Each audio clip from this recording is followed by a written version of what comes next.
Doug Wiley with Police Magazine. I'm here with my very good friend Kevin Davis. We are at ILEETA in St. Louis, Missouri, 2019.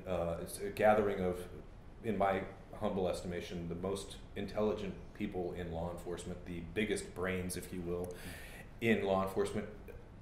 We have a celebration of authors every year at ILEETA. And we have all of these wonderful writers come together and sign books. One of my very, very favorite law enforcement books, and I've written about this on Police Magazine's website, is your book, is Use of Force Investigations. It is, to me, a fantastic way of looking at how to conduct these investigations. Tell me a little about what's in that book. Well, the book is actually a byproduct of teaching use of force investigations for a number of years. And sadly, the impetus for the course and the book was that several of my friends had been involved in shootings, and I didn't like the way the investigation transpired.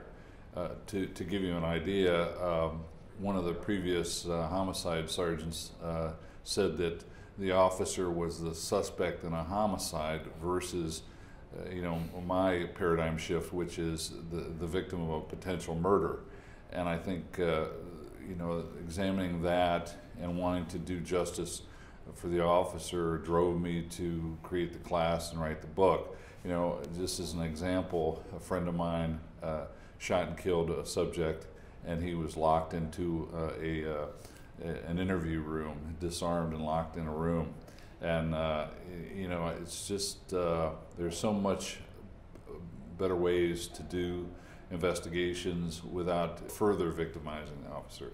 Yeah, and it's there's so much in the book, and interestingly, it's not a long read and it's not a difficult read, but there's so much. It's so densely packed with things like that, little things that matter a lot.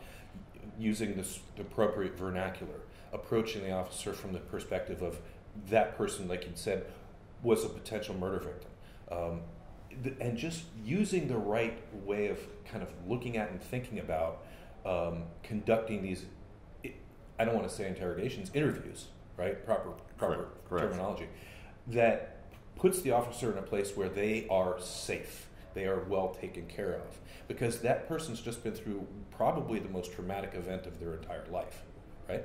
Well, one of the problems is the majority of police departments in the United States are small agencies, 40 men or less. And they may go the entire history of the police department and never have an officer involved shooting. The problem is that when something like that happens, they tend to wing it. Mm-hmm. And wing it is not the best way to develop a positive outcome for everyone. And everything from having a policy, I don't like officer-involved shooting policies. I like what's called officer-involved death or serious bodily injury policies, because that covers things like suspects who have died in custody other than by the use of deadly force, excited delirium, etc. So, it's everything. What I wanted is a book that if you can't come to my class, you can pick up. It's now $9.95. We've lowered the price to make it more available, and just to get a heads up, and just to get be advanced, so that when something does happen, if and when it does happen, you have a basic idea or have the steps in place to conduct a professional and proper investigation. And once again, not victimize your guy, because that's the big thing. I mean, so many cops that are involved in deadly force situations tend to leave law enforcement. And nowadays, because things have changed so much, there is a war on police, and it's driven in large part by agendas, from certain groups that, we want to be able to, and everybody, what I say in the book is everyone benefits from a professional and proper investigation. Everyone does. Yeah, and I point that out in the article in which I think I wrote about 10 books, I think, that I consider to be almost must-reads. And I recommend your book not just for the police investigators who are investigating use of force instances. I recommend it to patrol officers so they have a better understanding of what the process is going to look like in the event that they go through an investigation, that they are subject to a use of force investigation, and what the best outcome or best approach for that investigation would be. Because, like you'd said, you might go through an entire department's history without having something like this happen. And all of a sudden it's happened. You should probably have some idea of what to expect and what the outcome would be, right? Well, that's absolutely true, and thank you for that, by the way. I think for officers, it has to go beyond the simple knowledge of the law. It has to go into, and quite honestly, to the point where what is their rights? Mm-hmm. Because, oftentimes it's all, we want, do we do an interview? Does an agency administer Miranda? Well, Miranda really doesn't apply because it's not custodial interrogation. However, what's the situation? What's the agency like? Is it, are politics at play?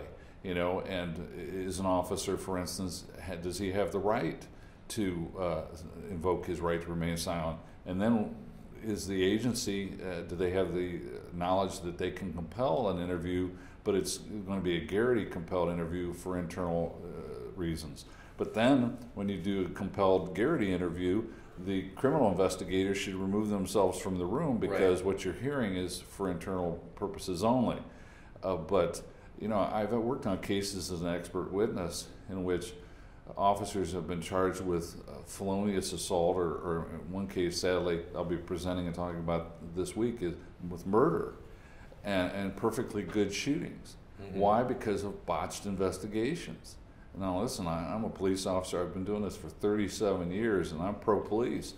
But it's incumbent upon the investigator, the agency, as well, to know their business. Right. And part of that is if your agency doesn't know their business, then maybe you ought to get a heads up. And the book is, like you said, it's not a long read. No. And I wanted to write it for line cops and line supervisors. I didn't want it to have too much jargon or legalese in it. I cover the law, and I cover things like the physiological effects of stress on the body, but I do it in a way, or tried to do it in a way that would be understandable for everybody. Yeah, it's one of my top 10 favorite law enforcement manuals. I refer to it a lot. It's on my desk at work. I really appreciate the read. I appreciate that you wrote it, and I appreciate your time today. Well, thank you, Doug. Thank you for having me. Doug Wiley with Police Magazine.